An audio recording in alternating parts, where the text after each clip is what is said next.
Hi everyone.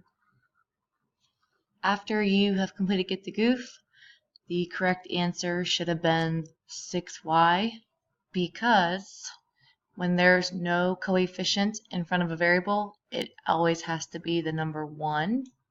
So therefore 1y plus 2y plus 3y would equal 6y, not 5y. Jessica forgot to add the 1y to the 5y. Next. Today you will learn to identify and apply the properties of multiplication. At this time, make sure you have your math notebook out, taking notes as I do these examples. You are not required to write down the word problems, but you are responsible for writing down the algebraic expressions that go along with each example.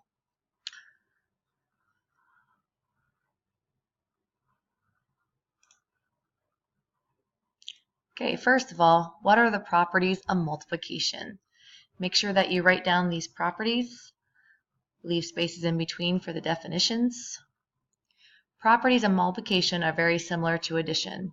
The commutative property says that in an all multiplication problem, you're allowed to switch the numbers around, just like you are in addition.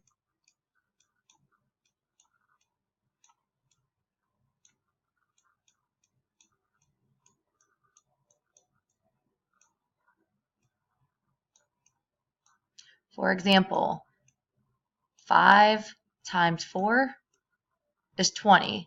If I were to flip or switch the 5 and the 4 and make it 4 times 5, it is still equal to 20. The associative property is just like the associative property in addition. It allows you to either add or remove parentheses.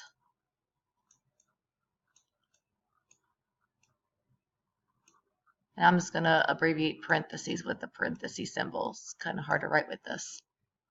So the associative property says in an all multiplication problem, you're allowed to either add in parentheses around the like terms, or you can remove them from terms that are not alike.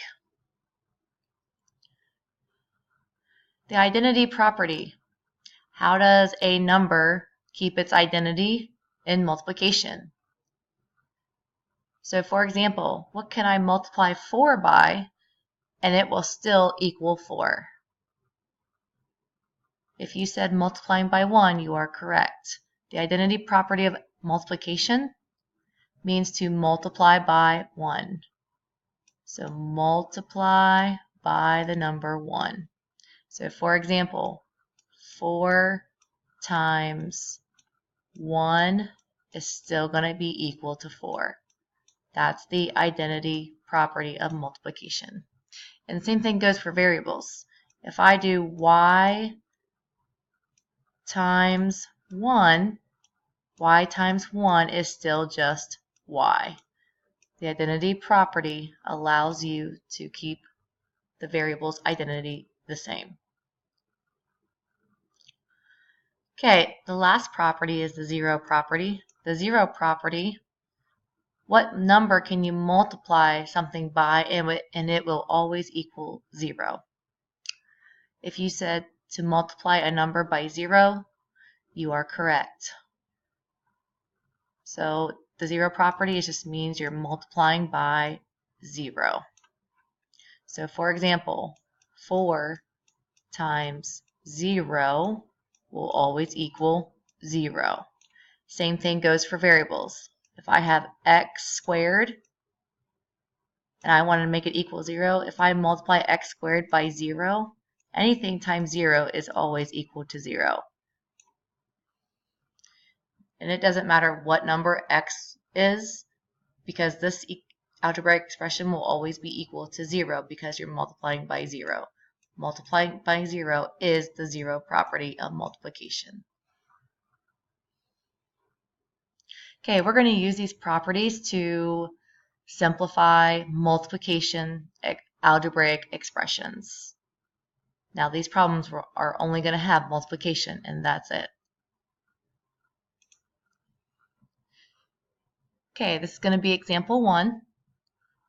Okay, so make sure you write example 1 in your notebook. Example 1 is 2 times y times 3. I'll give you some time to write that down.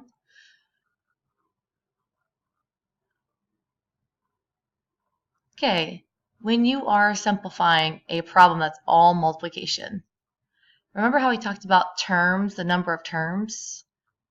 The number of terms is can be found by counting everything in between the addition or subtraction signs.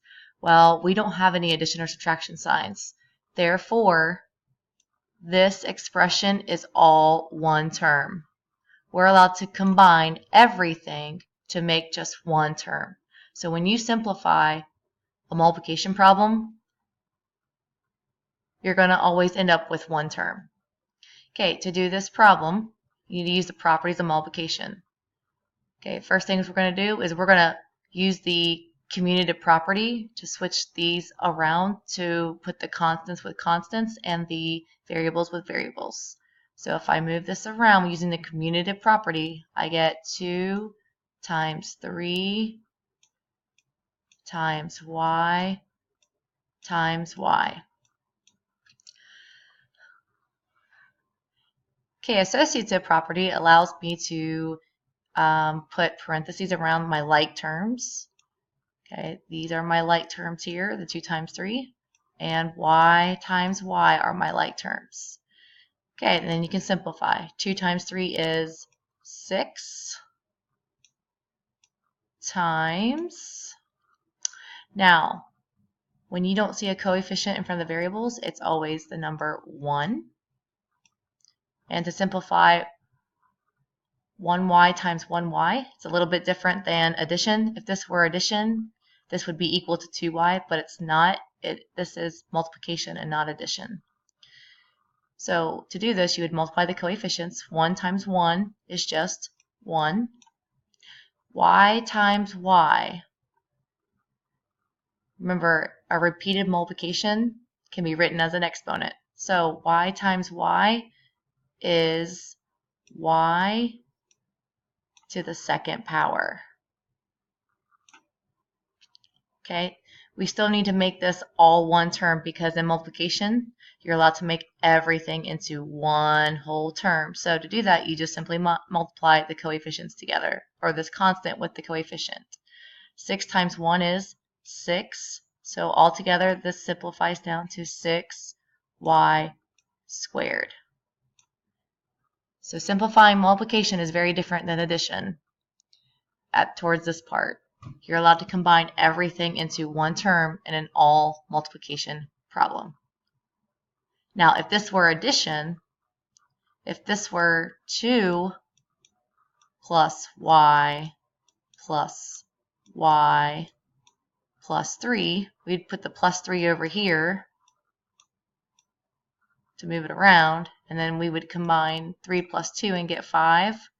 And we would combine y plus y, which would be 2y, because 1y plus 1y is 2y.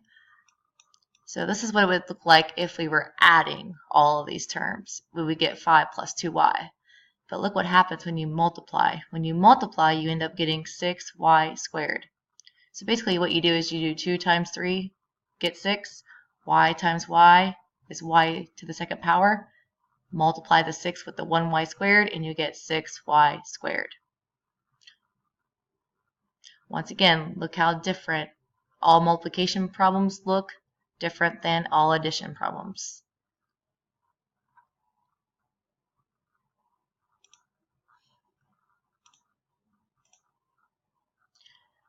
Okay, here we are again. We have a problem that's all multiplication.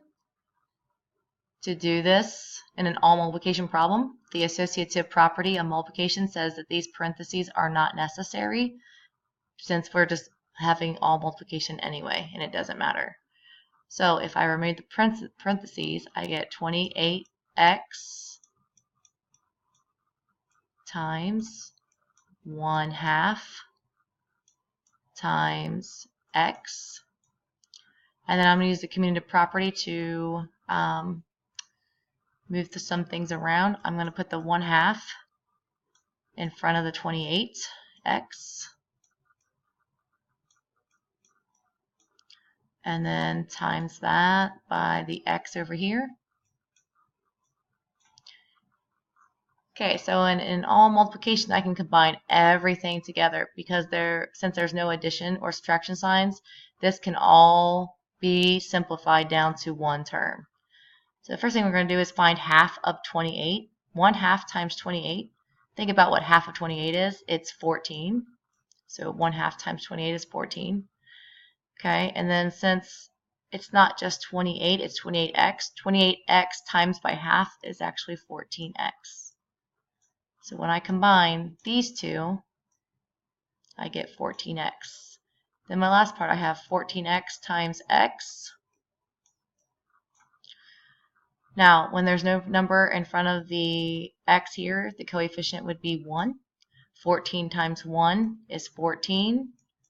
And then x times x is x to the second power. Remember, x times x is x to the second power.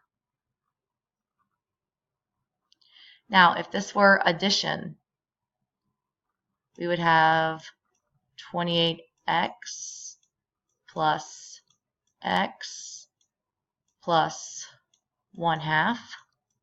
Watch how different it is. 28x plus 1x would be 29x. And then we would just tag on the plus 1/2. In addition, we're not allowed to add this with this because they are not like terms. Now look how different multiplication is. You're allowed to combine everything into one term. Whereas in addition, you have to keep them separate.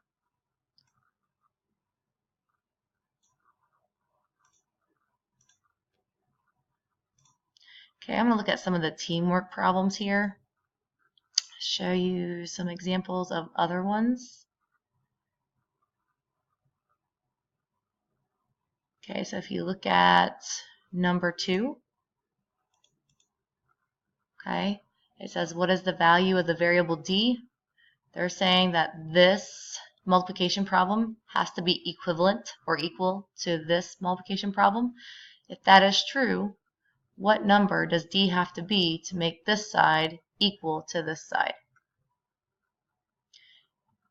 If you chose the number 4, you are correct because this would be 4 times 2 times 3. That would match the other side, 4 times 2 times 3. Now if you notice, the 4 is in the first place, 2 is in the second place, 3 is in the third place. Since none of the numbers switch places, okay, there's no moving around numbers, so everything stayed the same except the parentheses, instead of being around 4 times 2, they are now around 2 times 3. So what they did is they removed the parentheses here and they added them back in over here on the other side. So that would be associative property, which would be the answer to B. What property did you use to find the value? The associative property, because they removed the parentheses here and put them there. Okay, number 4. What is the value of the variable g? Now remember here, okay, you have to follow PEMDAS. So what would come first in PEMDAS? It would be multiplication. So think about 0.7 times what number? And then when I add 14.3 to it, I will get 15. So what is the value of the variable g?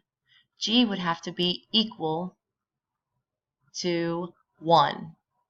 0.7 times 1, according to the identity property, would just still be 0.7. And then 0.7 plus 14.3 is equal to 15 wholes. So the value of variable g would be 1. And what property did you use to find the value? Since g is 1 and you're multiplying by 1, that would be the identity property of multiplication, which says you can multiply anything times 1 and still get the same value.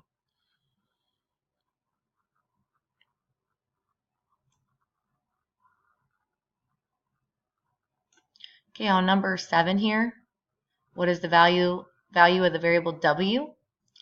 Okay, so if you look, this multiplication problem has to equal this one.